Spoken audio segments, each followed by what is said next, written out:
خرابیاں پیدا ہوتی ہیں شیطان کے وساوس سے. شیطان مومن کے دل میں مومن کی طرف سے بدگمانی پیدا کرتا ہے، پھر وہ خبر پھیلتی ہے. جی ہاں، لوگ جو خیالات پیش آتے ہیں نا، وہ ان خیالات کو شکل دیتے ہیں تحریر کی، اور خیالات کو شکل دیتے ہیں بیان تقریر کی. جی ہاں، خیالات کو، اندر کی خیالات.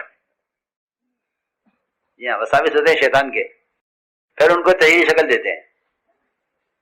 ہاں، ایک بات سوچتے ہیں، اسے لکھتے ہیں، افسانے بنتے ہیں اس طرح، پھر اس پہ قلعہ تعمیر ہوتا ہے. جی ہاں، اور اندر کچھ نہیں، حقیقت کچھ نہیں ہوتی.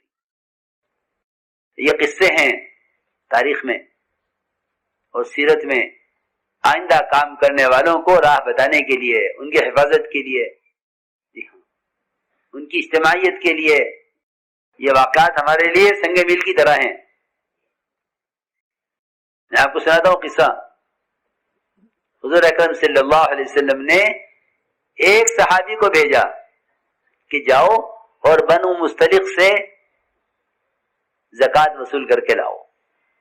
بنو مستلق ایک بڑا قبیلہ تھا، ایک بڑا قبیلہ. جاؤ بنو مستلق سے لے کر آؤ، کیا زکوٰۃ وصول کر کے لاؤ. وہ گئے. قبیلے کو پتہ چلا، بنو مستلق کو، کہ اللہ کے رسول صلی اللہ علیہ وسلم کی طرف سے ساعی آ رہا ہے زکوٰۃ وصول کرنے کے لیے. تو پورا قبیلہ ان کے استقبال کے لیے مدینے سے باہر، وہ اپنی بستی سے باہر نکل آیا. اپنی بستی سے باہر آ گیا استقبال میں، اللہ کے رسول کے قاصد کے اکرام میں، کہ ہم باہر نکل کے استقبال کریں گے اور خوش دلی سے زکوٰۃ دیں گے.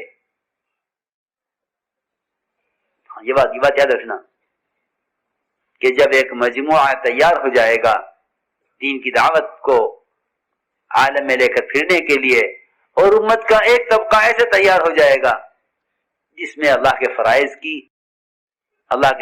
کی عظمت ہوگی اور اللہ کے فرائض کے ادا کرنے کا شوق ہوگا، تو شیطان سے برداشت نہیں ہوگا. یہ کیا ہو رہا ہے کہ یہ دعوت پر مجتمع ہو رہے ہیں، اور یہ بے نبی کی ایسی اطاعت پر کہ زکوٰۃ، پورے قبیلے کی زکوٰۃ لینے کے لیے ایک آدمی اکیلا کافی ہے. سنو، تو پورا قبیلہ نکل آیا ان کے استقبال کے لیے. ادھر جب یہ چلے، آدھے راستے پر پہنچے، آدھے راستے پر تھے، وہاں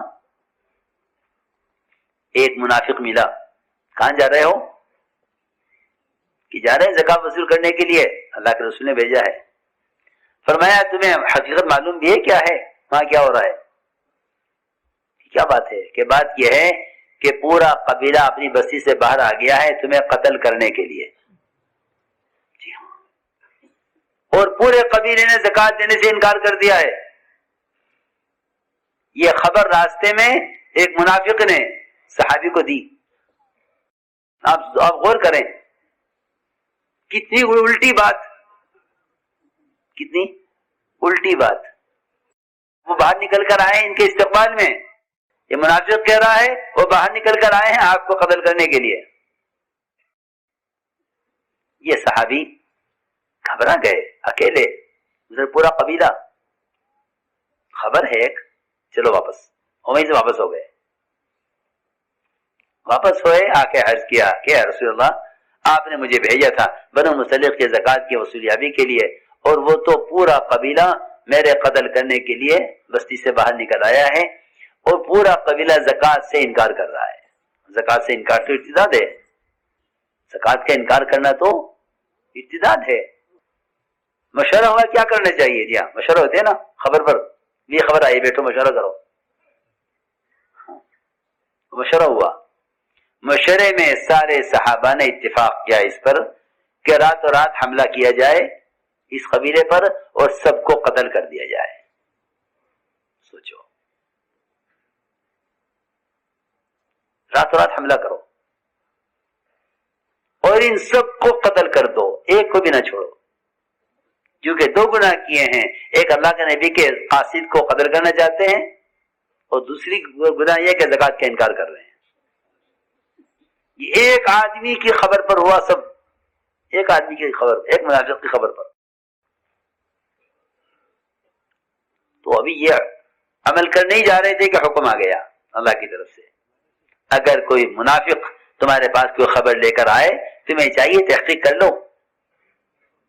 ایسا نہ ہو کہ تم کوئی قدم اٹھا لو اور ایسا کام کر بیٹھو کہ پھر سوائے ندامت کے اور ہاتھ مسلنے کے کچھ باقی نہ رہے اور کچھ نہ ہو سکے.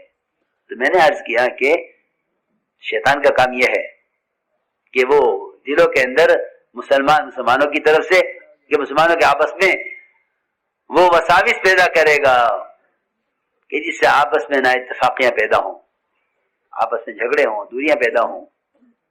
فلاں ایسا ہے، فلاں ایسا ہے، کہ نہیں، مومن ایسا نہیں ہو سکتا. مومن کے فعل کی تعویل کرو، مومن کے فعل کی تعویل کرو. مومن ایسے نہیں کر سکتا، اگر کیا ہے تب بھی نہیں کر سکتا. ہم اس کو نہیں مانتے. جی ہاں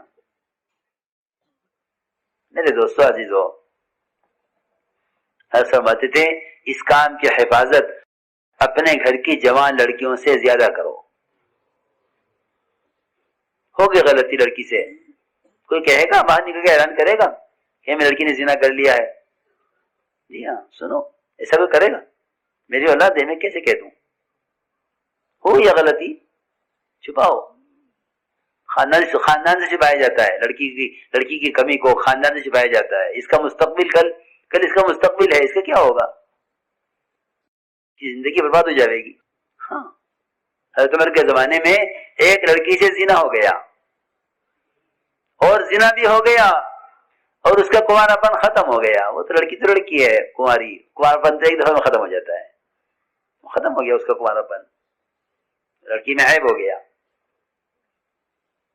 گزر گئی بات. کچھ دن کے بعد شادی کا پیام آیا لڑکی کو کہیں سے. تو والدین کو خیال ہوا کہ بھائی لڑکی میں عیب ہے، لڑکے والوں کو بتا دینا چاہیے، شادی کرو یا نہ کرو، تمہاری مرضی ہے، ہماری لڑکی سے زنا ہو چکا ہے. جی ہاں آج کل لوگ کہتے ہیں نا کہ نہیں بھائی فلاں میں فلاں کمی ہے، ذرا شادی کو بتا دینا، فلاں صاحب ایسے ہیں. جی ہاں برائی کا پھیلانا خیر کو پھیلانے زیادہ عام ہو گیا ہے. ہمارے ایسا فرماتے تھے ہمارا کام تو خیر اور خوبیوں کو پھیلانا ہے، برائیوں کو مٹانا ہے. یہاں خیر اور خوبیوں کے اتنے تذکرے نہیں ہیں جتنے ساتھیوں کی کمی کمزوری کے تذکرے ہیں. تو ابھی خیال آیا ایک دم کہ چلو حضرت عمر سے مشورہ کر لیں لڑکی کے بارے میں. دونوں والد حضرت عمر کے پاس آئے، آ کر عرض کیا کہ مومنین ہماری لڑکی سے زنا ہو گیا تھا اور اب اس کے لیے شادی کا پیام آیا ہے کہیں سے. ہم لڑکے والوں کو بتا دیں ہماری لڑکی میں عیب ہے، کیونکہ یہ تو عقد ہو رہا ہے، معاملہ ہے، لڑکی میں عیب ہے. حضرت عمر نے فرمایا کہ اگر تم نے لڑکی کا حال لڑکے والوں کو بتایا تو میں تمہیں اتنی سخت سزا دوں گا کہ سارے ملکوں کے لیے عبرت بن جائے گی. سخت سزا دوں گا تمہیں اس پر اگر تم لڑکی کا حال بتایا لڑکے والوں کو. ایسے شادی کرو اس کی جیسے پاک دامن ایک نیک لڑکی کی شادی کی جاتی ہے، اس نے کوئی گناہ کیا ہی نہیں ہے، اس طرح شادی کرو اس کی. یہ تھا مزاج کہ مسلمان کے فعل کی تعویل کرو اور مسلمان کے گناہ کو چھپاؤ. اور یاد رکھو کہ غلطی کرنے والوں کی قربانیوں کو یاد کرو. کیا ان کی قربانیاں ہیں؟ حضرت حاطب رضی اللہ تعالیٰ عنہ نے مکے والوں کو خبر کر دی کہ اللہ کے رسول تم پر حملہ کرنے والے ہیں. بہت بڑی غلطی ہوئی ان سے، یہ بہت بڑی غلطی ہوئی، اس سے بڑی غلطی نہیں ملتی سیرت میں. بہت بڑی غلطی ہوئی کہ آپ کے مکہ مکرمہ پر حملے کی تیاری اور آپ کے راز کو کھولنا چاہا مشرکین پر، وہ تو اللہ نے حفاظت کر لی کہ ویسا آپ کو بتا دیا اللہ نے کہ فلاں عورت خط لے کے جا رہی ہے، حاطب کا خط منگوا دو. وہ خط آ گیا، کھل گیا. حضرت عمر نے فرمایا اجازت دیجیے میں اسے قتل کر دوں. فرمایا عمر تم اسے قتل کر رہے ہو حالانکہ یہ تو بدری صحابی ہیں. دیکھو غلطی اتنی بڑی ہوئی اور کیا فرمایا کہ بدری صحابی ہیں. اللہ کہہ چکے اہل بدر کے بارے میں کہ بدر والوں تم جو چاہو کرو میں تمہیں معاف کر چکا ہوں. جی ہاں روایت میں ہے اہل بدر کے بارے میں اعملوا ما شئتم قد غفرت لكم، جو چاہو کرو تم بدر والوں میں تو تمہیں معاف کر چکا. جی ہاں اس لیے کہتے ہیں غلطی کرنے والوں کی قربانیوں کو یاد کرو اور ساتھیوں کی خوبیوں کے تذکرے کرو، خوبیاں تلاش کرو. خوبیاں تلاش کرو، خرابیاں نہیں. کہ ساتھیوں کی خرابیوں سے تو ایسے نظر پھیرو جیسا کسی سونے والے آدمی کا صدر کھلے تو اس سے نظر پھیر لینی چاہیے. اسی کو معلوم نہیں بیچارہ، وہ تو سو رہا ہے، وہ تو سویا ہوا ہے. کیا ایسا ہو سکتا ہے کہ کسی سونے والے کا صدر کھلا ہو اور کسی کو بلا کے دکھلایا جاوے؟ ہے وہ ہوگا کوئی ایسا بھی آیا کسی سونے والے کا صدر کھل گیا، وہ سو رہا ہے، اسے خبر نہیں، کروٹ لی، صدر کھل گیا. کوئی ہے جو بلا کے دکھلا کے دیکھو صدر کھلا ہوا ہے؟ یہ خدا کی قسم کسی مسلمان کی غلطی کی کسی کو خبر کرنا ایسا ہے کہ اس کے کھلے ہوئے صدر کو بلا کر لوگوں کو دکھلایا جائے، اس سے زیادہ نہیں ہے. جی ہاں، یہی ہے. اس لیے فرمایا ساتھیوں کی خوبیاں بیان کرو، خرابیاں نہیں. خوبیاں تلاش کرو، خوبیاں تلاش کرو. جی ہاں. ایک صحابی کا جنازہ لایا گیا، صحابی کا جنازہ. آدمی اچھے نہیں تھے، برائیوں میں مشہور تھے. تو جنازہ آیا، آپ کو خبر کی گئی، نماز پڑھا دیجیے. آپ تشریف لائے، حضرت عمر نے آپ کو نماز پڑھنے سے روک دیا کہ آپ اس کی نماز نہ پڑھائیے. یہ کیا بات ہے کہ آدمی اچھا نہیں ہے، ہمارا دل نہیں چاہتا کہ آپ اس کے جنازے پر آویں، اس کی نماز کوئی اور پڑھا دے گا ہم میں سے، آپ نہ آئیے. تو آپ تشریف لائے اور آپ نے اعلان کیا صحابہ میں کہ تم میں سے کسی نے اس مرنے والے کو کوئی عمل کرتے ہوئے دیکھا ہے؟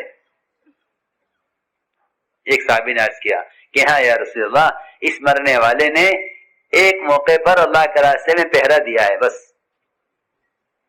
تو آپ نے فرمایا کہ جو آنکھ اللہ کے راستے میں پہرا دینے میں جاگی ہے وہ جہنم کی آگ نہیں دیکھے گی.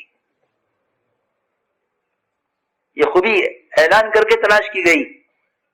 حضرت عمر کھڑے ہوئے تھے کہ آپ نماز نہ پڑھائیں اس کی، ہم پڑھا دیں گے، کوئی اور پڑھا دے گا، آپ کو مناسب نہیں اس کی جنازے پر آنا، آدمی اچھا نہیں ہے. ہاں روایت میں اسی طرح ہے کہ نہیں، تحقیق کرو. اعلان ہوا، کوئی کسی نے اسے کوئی عمل کرتے دیکھا ہو؟ آپ نے فرمایا کہ عمر پیچھے ہٹ جاؤ، تمہیں کوئی حق نہیں ہے لوگوں کے اعمال کے بارے میں سوال کرنے کا، کون کیسا ہے، کون کیسا ہے، کون کیسا ہے. لو جی لو. حالانکہ حضرت عمر کو آگے کتنے بڑے کام سنبھالنے ہیں، ان کو تو بتانا چاہیے تھا نا کہ آدمی کون کیسا ہے، عمر کو معلوم ہونا چاہیے. عمر رضی اللہ تعالیٰ عنہ اپنے بارے میں پوچھتے تھے حذیفہ سے، حذیفہ میں نہیں کہتا مجھے بتاؤ منافق کون کون ہیں، یہ بتا دو میرا نام اس میں ہے یا نہیں، بس میں اتنا جانتا، میں اتنا معلوم کرنا چاہتا ہوں، اپنے بارے میں فکر.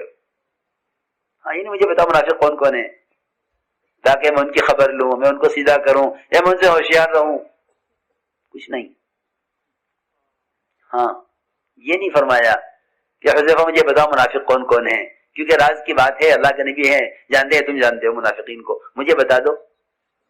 نہیں اے حذیفہ میں یہ نہیں پوچھتا تم سے کہ منافقین کون کون ہیں، مجھے یہ بتا دو کہ جو منافقین کی فہرست تمہارے پاس ہے اس میں عمر کا نام تو نہیں ہے. دیکھو یہ بات اصل ہے. اتہموا انفسکم، اپنے آپ کو متہم کرو، دوسروں کو نہیں. جی ہاں، اپنی خرابیاں دیکھو، دوسروں کی خوبیاں دیکھو، بہت آسان ہو جائے گا راستہ. جی ہاں بہت آسان ہو جائے گا، گزارا آسان ہو جائے گا. اپنی خرابیاں، دوسروں کی خوبیاں، اپنی خرابیاں دیکھو، دوسروں کی خوبیاں دیکھو، بہت آسان ہو جائے گا راستہ. جی ہاں بہت آسان ہو جائے گا.